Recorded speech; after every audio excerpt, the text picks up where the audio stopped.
aí, tudo bem com vocês? Comigo está tudo bem? Um bom domingo para ti.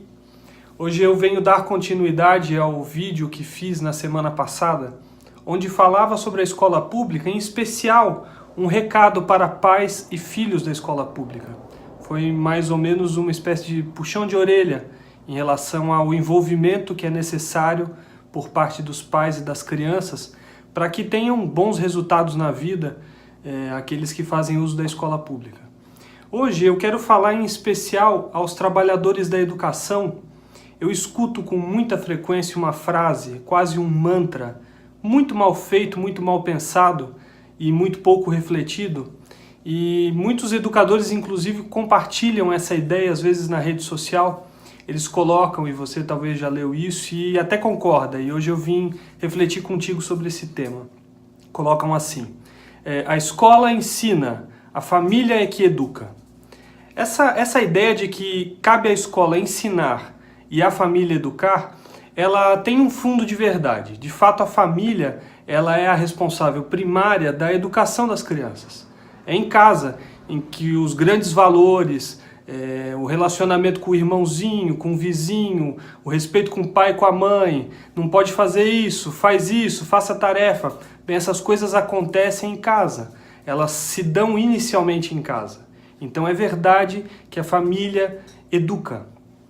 Agora, a escola, ela não apenas ensina, ela também educa. Assim como em casa, também se ensina, não somente educa. Está aqui um problema lógico que é tentar reduzir uma instituição pela outra, dizendo que uma faz isso e a outra faz outra coisa. Isso não é verdadeiro, principalmente para quem reflete um pouco sobre o assunto e para quem tem experiência prática. Eu trabalhei numa escola e, obviamente, uma escola precisa trabalhar as questões da educação, porque se ela não fizer isso, ela não consegue ensinar. Você sabia disso? Que para que ela possa ensinar, é preciso que ela use parte do seu tempo para ajudar as crianças a se educarem coletivamente. Porque uma coisa é educar uma criança dentro de casa. É relativamente simples, só que não cuidar de um ou dois filhos. Mas no espaço onde a diversidade é enorme, a quantidade de crianças é enorme, abandonar o papel de educar é praticamente um suicídio institucional. Qualquer escola que hoje diz que não perde tempo com educação, não está ensinando as crianças. Se você em casa, num jantar de família, tem dificuldade em pôr ordem na mesa, quando tem 2 ou 3 crianças, ou os primos vieram visitar no final de semana, tu imagina um professor, uma professora de ensino fundamental com 30 crianças dentro de sala. Obviamente, ela precisa trabalhar a questão da educação, e a escola principalmente precisa trabalhar isso, senão ela não consegue ensinar.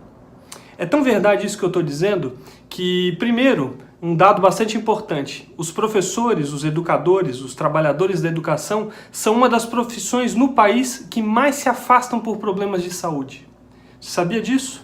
Isso se dá porque o ambiente é tão complexo e difícil de lidar que os professores acabam adoecendo por não conseguirem atingir seus planos e desejos em relação ao ensino dentro de uma sala de aula. Eu não estou falando no método. Eu vou falar um dia, provavelmente no futuro, sobre metodologia. A metodologia de dar aula hoje é uma metodologia totalmente furada. Qualquer professor que embarca na ideia de que ele, adulto, falará e 35 crianças ficarão em silêncio enquanto ele ensina a sua sabedoria, está fadado a adoecer. Será mais um desses professores que com 12 anos de trabalho vão precisar procurar um psiquiatra e se afastar por transtorno de pânico, ansiedade ou coisas do gênero. Não estou falando em metodologia, mas tem um dado muito interessante também para nos ajudar a pensar como é importante que a escola também eduque. Não tire da família o papel da educação, mas que ela também se responsabilize dentro da escola sobre esse assunto. Há um estudo que diz que um professor de ensino fundamental gasta, em média, 22 minutos de uma aula de 45 minutos para conseguir explicar uma matéria. Tu sabe o que isso significa na prática? Um adulto precisando durante metade do tempo de uma aula ficar chamando a atenção das crianças para poder retomar o assunto? Bem, é uma tarefa praticamente impossível e não é à toa que eles adoecem tanto. Não é à toa que eles também se sentem tão injustiçados diante da cobrança que a sociedade faz em relação a eles. Então, uma escola que não trabalha a questão da educação, ela vai produzir dentro dessa escola muito sofrimento, em especial aos professores que, presos a uma metodologia antiquada, estão sofrendo dentro de sala de aula, tentando encarar cada criança como única, mas precisando dar uma aula com 35 crianças dentro da sala. Então, se tornou uma tarefa impossível e a gente tem, por um lado, de pensar na metodologia. É essencial que a gente lide com isso, senão a instituição escola está fadada a não ensinar. E, por outro lado, é preciso também que a escola use parte do seu tempo para educar, para complementar a família.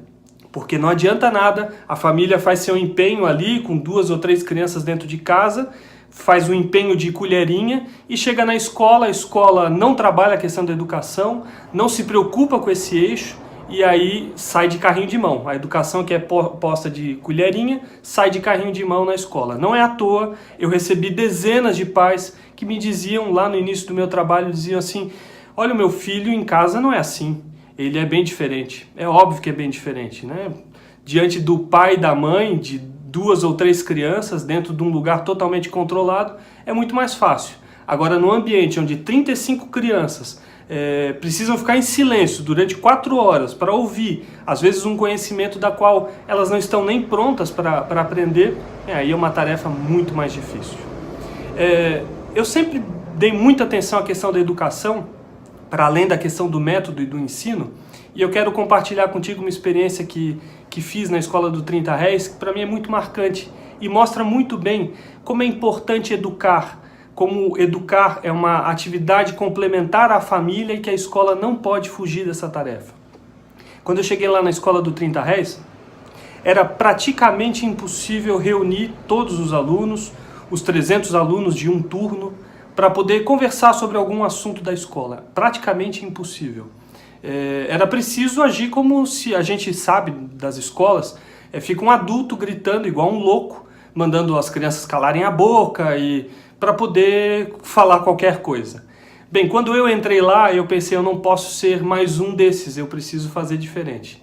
Então eu combinei com aquelas crianças, quando entrei lá, de que eu levantaria a minha mão em pedido de respeito e pedindo a palavra. Eu não tomaria a palavra das crianças através da falta de educação, porque não se pode exigir educação gritando com alguém. Não se pode educar que não seja pelo exemplo. Eu entendo assim. Então eu combinei com a gurizada que eu levantaria a mão quando eu quisesse tomar a palavra e os 300 alunos teriam que, aos poucos, entender que era preciso ouvir. Nesse combinado, eu combinei também com a gurizada que eles levantariam a mão, os que queriam também o silêncio, para que alguém que estivesse pedindo a palavra pudesse falar. No primeiro dia que eu fiz isso, eu acredito que usei uns 15 minutos do tempo só com a mão erguida, censurando alguns colegas trabalhadores da educação ou outras crianças que mandavam um ou outro calar a boca, daquele jeito estúpido, né, que a gente aprendeu na escola. Eu censurava, eu dizia, não, é só a mão levantada. É através desse gesto que a gente vai tomar a palavra. Não por assalto, nós vamos tomar pelo respeito e pela educação. Esses 15 minutos do primeiro dia, eles foram cobertos de muita reprovação. Alguns adultos acharam que eu era um idiota tentando fazer isso.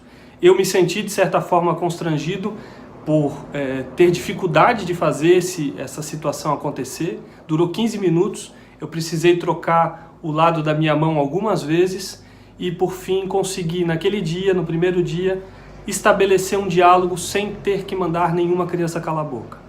A gente fez isso uma segunda vez, uma terceira, uma quarta, e eu posso te dizer que, depois de um tempo, quando eu entrava numa sala de aula ou precisava me reunir coletivamente com 300 crianças ao mesmo tempo, bastavam apenas menos de 1 minuto para que bastasse levantar a mão, as crianças entendessem que era preciso ceder o som para que aquela outra pessoa, o adulto, falasse.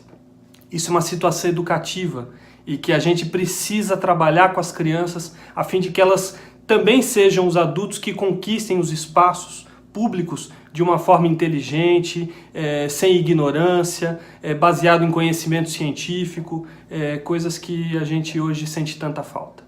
Então, hoje o comentário foi para falar sobre a escola, que também educa, porque se ela não educa, ela não consegue trabalhar, ela não tira esse papel da família, mas ela complementa, ela usa seu tempo também para educar, mas ela não se prende apenas a educar, ela também ensina. E por isso eu vou falar mais para frente sobre metodologia. Se a gente continuar utilizando a metodologia como a gente tem utilizado em sala de aula, o fracasso será contínuo e para cada vez pior.